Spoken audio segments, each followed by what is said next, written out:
Hello दोस्तों, आज के इस वीडियो में हम x का मान निकालना सीखेंगे। इस यहाँ पर हमने 4 प्रश्न लिए हुए हैं। प्रत्येक प्रश्न को हम हल करते हैं। x प्लस 10 बराबर 8 है, तो इसको x का मान निकालने के लिए हमें x को अलग करना होगा। x को अलग करने के लिए हम क्या करेंगे कि x के साथ में जो भी अंक दिया हुआ है, ये 10 दिया हुआ है, इसको हम दूसरी तरफ भेज देंगे। लेकिन यहाँ पर एक रूल याद रखने वाला है, जब भी हम किसी संख्या को बराबर के उस पार भेजते हैं तो उसका चिन्ह बदल जाता है। जैसे यहाँ पर प्लस है तो ये कितना हो जाएगा, माइनस। यहाँ पर चिन्ह बदल जाएगा, माइनस हो जाएगा। तो x बराबर कितना आएगा, 8 माइनस 10 बराबर माइनस का 2। तो ये x का मान हमारा -2 आएगा। सबसे पहले हमने क्या किया, x को अलग कर लिया। उसके बाद अगर कोई अंक है x के साथ, उसको दूसरी तरफ भेजना है तो उसको हमने उसका चिन्ह बदल दिया। अब दूसरा प्रश्न देखते हैं।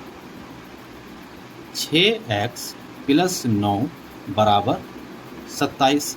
अब यहाँ पर हम x को अलग करेंगे तो पहले जो प्लस में 9 है उसको दूसरी तरफ भेजेंगे, लेकिन जब 9 प्लस का है दूसरी तरफ जाएगा तो कैसे हो जाएगा, माइनस का हो जाएगा। इस रूल को हमेशा याद रखना है, जब भी हम किसी संख्या को बराबर के दूसरी तरफ भेजते हैं तो उसका चिन्ह बदल जाता है।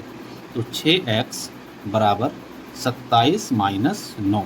27 में से 9 जाएगा, कितना बचेगा, 18। तो 6x बराबर हमारा हो गया 18। लेकिन बच्चों अभी भी हमें x हमारा अलग नहीं हुआ है, तो x को अलग करने के लिए हम क्या करेंगे, 6 जो गुणा में है वो कहाँ चला जाएगा, भाग में चला जाएगा, किसके नीचे, 18 के नीचे। तो x बराबर 18/6 और 6 से काटेंगे तो आंसर आएगा 3। x बराबर 3।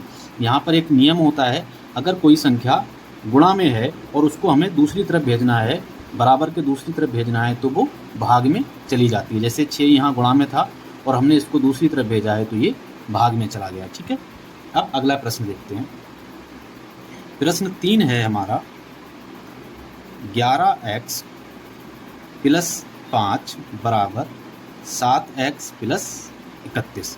अब यहाँ पर देखने वाली बात ये है कि यहाँ पर दोनों तरफ x है, तो x को पहले एक तरफ कर लेंगे, 11x प्लस 5। इस वाले 7x को भी इधर ले आएंगे। तो इसका मतलब है जब भी हम किसी संख्या को बराबर के उस तरफ लाते हैं तो उसका चिन्ह बदल जाता है। यहाँ पर 7x का चिन्ह नहीं दिया हुआ है, इसका मतलब यहाँ पर प्लस है, तो यहाँ पर -7x हो जाएगा बराबर 31।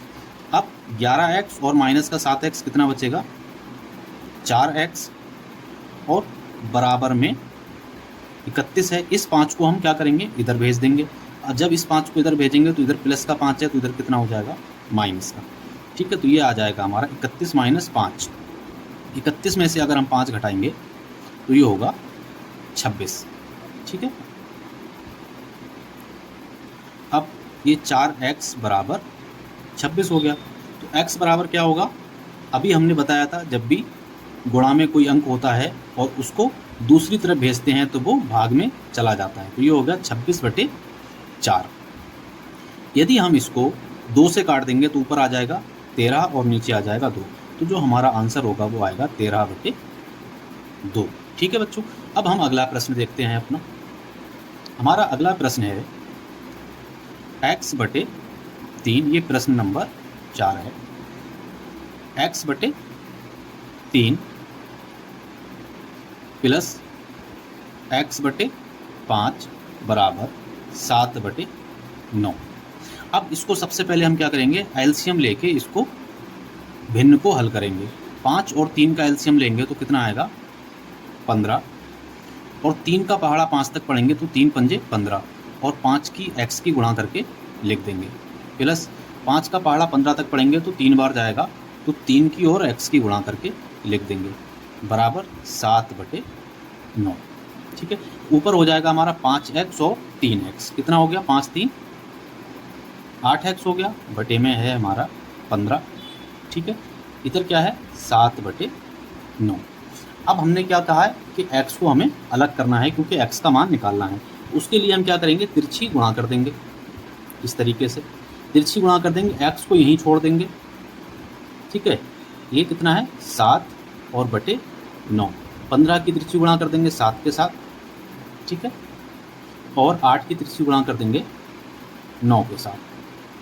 अब देखते हैं यहाँ 3 से कट जाएगा, 3 पंजे 15, 3 तियाँ 9, तो 7 पंजे 35 और ये कितना हो गया 8 तियाँ 24, तो 35/24 हमारा आंसर